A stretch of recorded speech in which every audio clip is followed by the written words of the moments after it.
Bienvenidos a un nuevo video del Grupo de Rescate Unifran C de La Paz. En esta entrega veremos el tema evaluación primaria que se recuerda con la mnemotecnia A, B, C, D y E.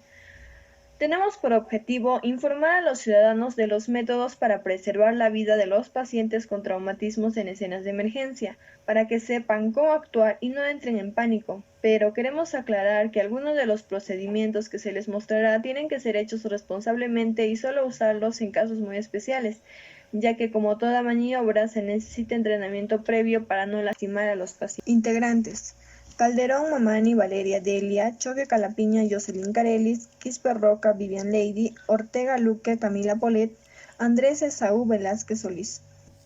Para empezar, ¿qué es lo primero que ustedes harían si ven a una persona que está tendida en el suelo?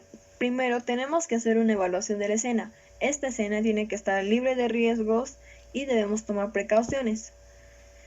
También es muy importante la seguridad personal, usar guantes, barbijos. Enseguida, hacer las consignas a las personas que están a nuestro alrededor, que están tomando atención y que tienen interés. Para saber si el paciente está consciente, nosotros nos acercamos, le hablamos, le preguntamos: «Señor, ¿qué le sucedió? ¿Se encuentra bien?».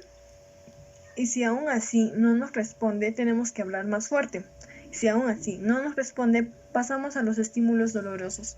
Una de ellas puede ser hacer un puño y frotar en el esternón del paciente. Otra puede ser pellizcar en la parte medial del antebrazo. Si el paciente no responde, significa que está inconsciente.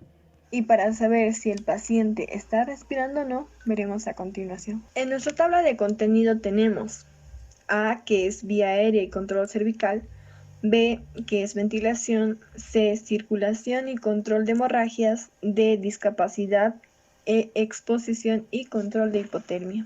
Veremos A, que es vía aérea y control cervical. Tenemos que valorar la vía aérea para asegurar su permeabilidad, que quiere decir que si la vía aérea está abierta o cerrada, y también extraer los cuerpos extraños. Una de las principales cosas que van a obstruir la vía aérea en un paciente inconsciente es la lengua. Podemos encontrar otros cuerpos extraños como son los chicles, vómito, dentaduras, etc. Y estos tenemos que extraerlos. Para eso utilizaremos métodos manuales como lo es la elevación del mentón. Como vemos en la primera imagen, con una mano en la frente y otra mano en el mentón, tenemos que hacer que la cabeza vaya hacia atrás y el mentón hacia arriba. La lengua se apartará de la garganta y la víctima podrá respirar. Otro método manual es la tracción mandibular en trauma, que se utiliza cuando se sospecha de una lesión cervical o presenta una lesión cervical. Consiste en poner el pulgar en el pómulo y el dedo índice y medio en el ángulo de la mandíbula y traccionar la cabeza.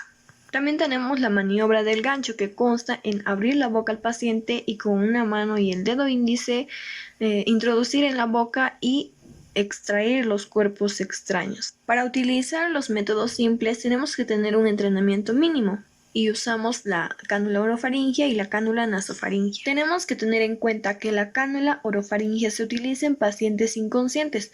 ¿Por qué? Porque en los pacientes conscientes van a presentar el reflejo de vomitar, lo que impediría la permeabilidad de la vía aérea. La cánula orofaringia se mide desde la altura del conducto auditivo externo hasta la comisura de los labios. Para el uso de los métodos complejos se necesita un entrenamiento continuo para utilizar los túbulos endotraqueales. ¿Qué es? Es un catéter que se inserta en la tráquea con el propósito de mantener permeable la vía aérea. Y los dispositivos supraglóticos que se colocan por encima de la glotis nos permiten oxigenar y ventilar al paciente.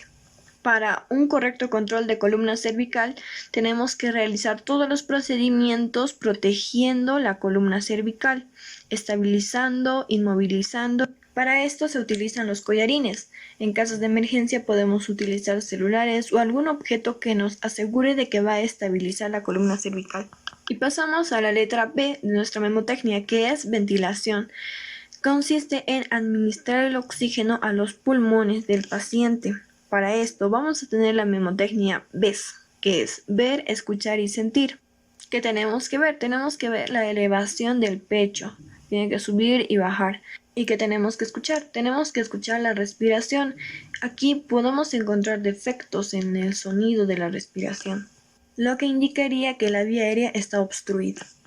¿Y qué tenemos que sentir? Tenemos que sentir la exhalación del paciente en nuestras mejillas. Ahora veremos los parámetros de la frecuencia respiratoria. Se considera normal cuando está dentro de 10 a 20 respiraciones por minuto. Se considera rápido cuando pasa estos 20 hasta las 30 respiraciones por minuto y lenta cuando es menor a las 10 respiraciones por minuto. Podemos asistir a la ventilación con bolsa mascarilla, que es una bolsa de reanimación autoinflable cuando la ventilación espontánea es inadecuada o inexistente. También se le conoce como ambú. Se coloca sobre la nariz y boca del paciente, sujetándola con los dedos y presionando para cubrir bien la zona y que el aire no se escape y llegue bien hasta los pulmones. Ahora pasamos a la letra C, que es circulación y control de hemorragia. Para esto tenemos que identificar y controlar las hemorragias externas, determinar la presencia del pulso, la coloración de la piel y la temperatura corporal. Utilizamos la maniobra de barrido para detectar las hemorragias externas. Consiste en revisar área por área. Tenemos tipos de hemorragias. Estos pueden ser sangrado capilar, venoso o arterial. Características de estas hemorragias. En la hemorragia capilar vamos a tener que es de un color rojo ladrillo y sucede en los vasos superficiales. En la hemorragia venosa es de color rojo oscuro, es constante o uniforme. Y en la hemorragia arterial es de un color rojo brillante y va en sincronía con los latidos del corazón. El grupo de rescate Unifrance tiene preparado otro video en el que abarca el manejo de las hemorragias. Pasamos a la letra D de nuestra mnemotecnia, que es discapacidad o déficit neurológico. Vamos a determinar el nivel de conciencia, la valoración de la función cerebral, la medición indirecta de la oxigenación en el cerebro y preguntar al paciente qué le ocurrió. Para esto utilizaremos la escala de coma de Glasgow, que nos va a valorar el estado de conciencia del paciente bajo 3 criterios de observación clínica: ocular, verbal y motora. Independientemente, la respuesta ocular tiene una puntuación de 4, la verbal una puntuación de 5 y la motora una puntuación de 6. Una puntuación máxima va a ser de 15. Si el paciente tiene una lesión leve va a ser de 13 a 15. Si tiene una lesión importante va a ser menor a 8 y si tiene 3 nos indicaría que es muerte o coma profundo.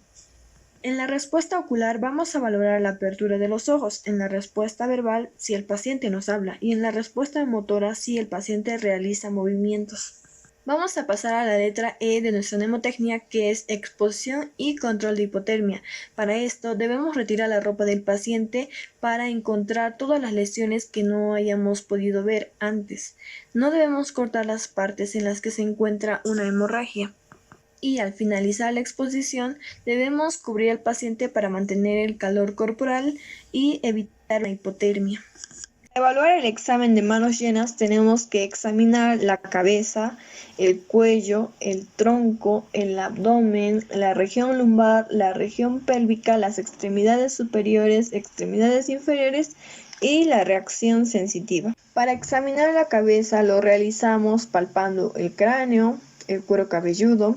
Examinamos los ojos palpando los contornos que vendrían siendo las órbitas, viendo el color de los ojos y la existencia de la misma contracción de la pupila frente a un estímulo de luz. También examinamos las orejas palpando los contornos y observando el conducto auditivo externo, ya que puede existir hemorragias o líquido cefalorraquídeo. Examinamos la boca observando la existencia de cuerpos extraños y palpando los maxilares superior e inferior. También examinamos la nariz palpando los contornos y los cartílagos. Para examinar el cuello tenemos que realizarlo de adelante hacia atrás palpando suavemente. Primero observamos la tráquea, tiene que estar recta. Palpamos las vértebras cervicales y también observamos si existe sangrado o hundimientos. Para examinar el tronco vamos a realizarlo en la zona anterior. Tenemos que observar si existen movimientos anormales, la existencia de sangrado. Tenemos que examinar la clavícula, palpar toda la clavícula, la parrilla costal y también el esternón. En la examinación del abdomen tenemos que realizarlo por cuadrantes. Tenemos que palpar cada uno de los 9 cuadrantes.